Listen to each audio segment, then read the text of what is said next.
السلام علیکم ورحمۃ اللہ وبرکاتہ۔ الحمد للہ وکفا والصلاة والسلام علی من لا نبی بعد۔ فاعوذ باللہ من الشیطان الرجیم، بسم اللہ الرحمن الرحیم۔ ولا تقتلوا اولادکم خشیۃ املاق نحن نرزقهم وإیاکم۔ میرے محترم بھائیوں، ہمارے ہاں جو مسائل ہیں وہ بہت زیادہ ہیں، اور لوگوں کی جو پریشانیاں ہیں، جو پرابلمز ہیں وہ اپنی جگہ ہیں۔ تو ان سارے مسائل کو دیکھ کر بعض لوگ جو ہیں ان سب کا رخ جو ہے وہ اس طرح موڑ دیتے ہیں کہ اس سارے مسائل کی وجہ یہ ہے کہ آبادی چونکہ زیادہ ہے، آبادی بڑھ گئی ہے، تو آبادی کے بڑھنے سے مسائل پیدا ہو گئے ہیں، لہذا آبادی کو کم کرنا چاہیے۔ یعنی وہ سارے جو پریشانیاں ہوتی ہیں یا کوئی بھی مسئلہ ہو تو ان سب کا رخ جو ہے نا اس طرف پھیر دیتے ہیں، اور ایسا معلوم ہوتا ہے کہ وہ لوگ پہلے ہی بس دوڑ لگا کے بیٹھے ہوتے ہیں، اور جو کہ ایسی بات چھڑتی ہے تو سب کو ادھر پھیر دیتے ہیں۔ اور جس طرح وہ کہتے ہیں نا بھی، ساون کے اندے ہو ہرا ہی ہرا سوچتا ہے، تو ان کو بھی ہر بات کے اندر وہی بات نظر آتی ہے جو دین کے اندر بھری ہوتی ہے۔ تو میرے بھائیوں، سارے مسائل کی جو وجہ ہے نا وہ آبادی کا بڑھنا نہیں۔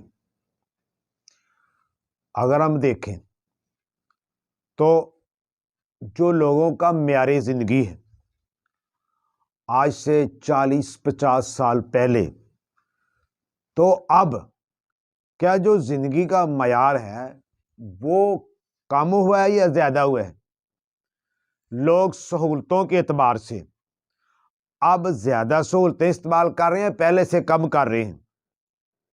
لوگ آسائش کے اعتبار سے پہلے سے خوشحال ہیں یا پہلے سے کم ہو گئے ہیں؟ یعنی یہ بات دیکھی جاتی ہے مجموعی اعتبار سے۔ تو بھائیوں، مجموعی اعتبار سے لوگ پہلے سے خوشحال ہیں اور بہت زیادہ ہیں۔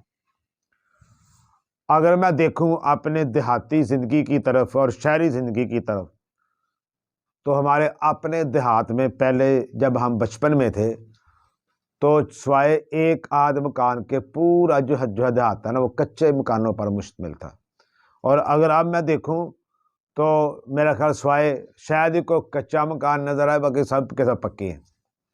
تو معیار زندگی کم ہوا ہے یا زیادہ ہوا ہے؟ یقیناً آگے بڑھا ہے، اس کے اندر اضافہ ہوا ہے۔ تو آبادی تو بڑھ گئی ہے، آبادی کے بڑھنے سے پھر مسائل کی وجہ سے معیار زندگی نیچے گر جانا چاہیے تھا ان لوگوں کے بقول۔ تو ایسا تو نہیں ہوا، وہ تو اب ہوا ہے۔ تو معلوم یہ ہوا کہ اس کی وجہ آبادی کا بڑھنا نہیں ہے۔ اگر آبادی بڑھی ہے تو آبادی کے بڑھنے سے اللہ رب العالمین نے وسائل بھی پیدا کیے۔ دیکھیے، دیہات میں زیادہ افراد کی ضرورت ہوتی ہے، ذمہ دار ہے، اور ذمہ داری کے کام میں آج جانتے ہیں کہ جتنے زیادہ گھر کے افراد ہوں ذمہ دار اتنا ہی اچھا چلتا ہے، اور جتنے افراد گھر کے کام ہوتے ہیں تو وہ مزدوروں کو لگائے گا، دیہڑی داروں کو لگائے گا، تو بیچارے کو بچے گا کیا اس میں سے، ذمہ داری میں سے؟ اور اگر اس کا اپنا کام ہوگا، گھر کے افراد زیادہ ہوں گے، سارے مل کے کام کریں گے، کوئی گوڈی کر رہا ہے، کوئی کاٹ رہا ہے، کوئی چارہ ڈال رہا ہے، کوئی ایسا کر رہا ہے۔ دیہاتی زندگی میں ایسا ہی ہوتا ہے۔ تو آسانی میں کون رہتا ہے؟ جس کے گھر کے اندر افراد مناسب ہوتے ہیں، اور جس کے گھر کے اندر فرد ایک اندھا ہوتا ہے تو وہ پریشان ہوتا ہے، نہ اس کا چارہ پورا ہوتا ہے، نہ کھیت کا کام پورا ہوتا ہے، نہ کہ اور پورا ہوتا ہے۔ میرے بھائیوں، بعض لوگ یہ کہتے ہیں کہ اگر بچے کام ہو گئے تو اس سے ان کو مہذب بنانے میں آسانی ہو جائے گی۔ یہ بات بھی درست نہیں ہے، اس لیے کہ بہت سی ایسی مثالیں ہیں کہ ایک ہی بیٹا ہے، بچے کم ہیں لیکن وہ مہذب نہیں بن سکے۔ بلکہ میں تو یہ سمجھتا ہوں کہ ایک آدھ ہوگا نا تو وہ زیادہ لاڈ پیار میں ویسے سر چڑھ جاتا ہے۔ زیادہ ہوں گے تو لاڈ پیار یکساں ملے گا، کوئی کا اثر بھی نہیں چڑھے گا، تو یہ بات بھی ان کی درست نہیں ہے۔ اب تو حالات یہ ہیں کہ جن ملکوں نے یہ سارا منصوبہ شروع کیا تھا کہ آبادی کم ہونی چاہیے، وسائل کم ہو جائیں گے اور یہ ہو جائے گا، وہ ہو جائے گا، اب وہ ملک بھی اس کام سے ہاتھ کھڑا کر چکے ہیں۔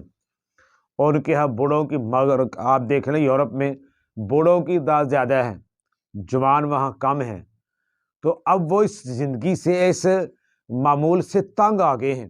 اب ان کی سوچ بدل گئی ہے کہ نہیں، ہم نے جو کام کیا بالکل غلط کیا، بلکہ آبادی مناسب ہونی چاہیے۔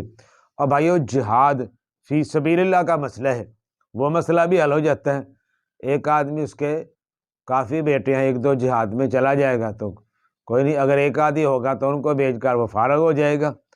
تو ہم اگر دین کا کام دیکھیں، دنیا کا کام دیکھیں، تو ان سب کا جو تعلق ہے وہ مناسب آبادی کے ساتھ ہے، آبادی کی کمی کے ساتھ نہیں ہے۔ اللہ تعالیٰ ما من دابۃ فی الارض الا علی اللہ رزقها، پریشان نہیں ہونا، رزق سب کا اللہ کے پاس ہے۔ اور جو میں نے آیت پڑھی شروع میں، سورہ بنی اسرائیل کی آیت کا کچھ حصہ، اس کے الفاظ پر ذرا غور کریں۔ الفاظ کیا ہیں؟ نحن نرزقہم و ایاکم، ہم ان کو بھی رزق دیتے ہیں اور تم کو بھی۔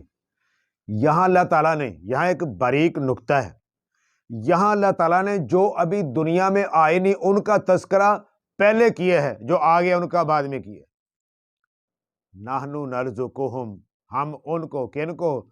جو ابھی آئے نہیں اور آپ ان کے آنے سے پہلے ہی پریشان ہو گئے ہیں، وَإِيَّاكُمْ، اور تم کو بھی۔